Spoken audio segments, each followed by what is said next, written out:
1 gram deterjen ke dalam gelas ukur. Larutkan ke dalam 1 liter air, kemudian aduk. Nah, ini adalah larutan 100%. Tuang 500 ml ke dalam label 1. Selanjutnya, air sisa ditambahkan air PDAM sebanyak 500 liter. Kemudian tuang ke dalam label 2, yaitu label 50%. Lakukan hal yang sama sampai ke label 3,1%. Dengan menambahkan 500 liter air PDAM setiap labelnya, seperti cara pada label pertama dan kedua.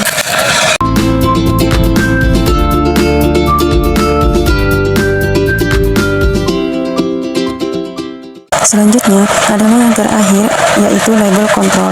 Kita isi dengan air PDAM tanpa larutan deterjen secukupnya. Untuk memilih kacang hijau yang berkualitas baik, rendam kacang hijau dan ambil biji yang terapung untuk kemudian kita buang.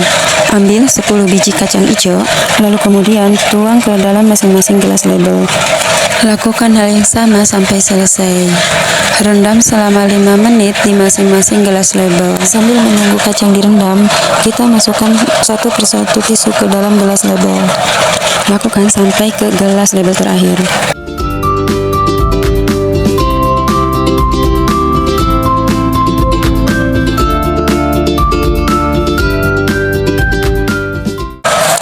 Lalu tuangkan larutan deterjen dari masing-masing gelas plastik sesuai dengan label konsentrasinya.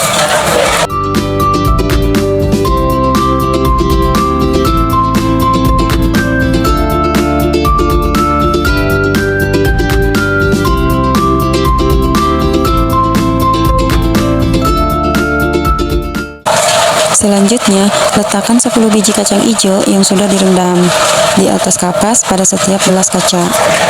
Lakukan sampai gelas terakhir, yaitu gelas kontrol.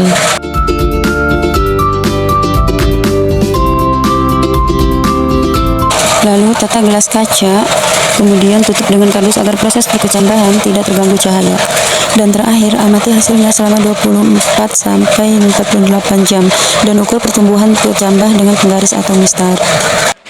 Nah, ini kita cek setelah 24 jam.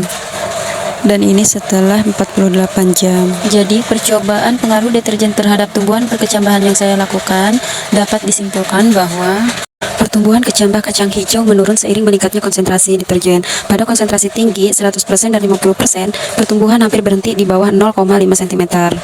Pertumbuhan mulai meningkat pada konsentrasi lebih rendah 6,25% sampai 3,1%, namun tetap lebih kecil dibanding kontrol.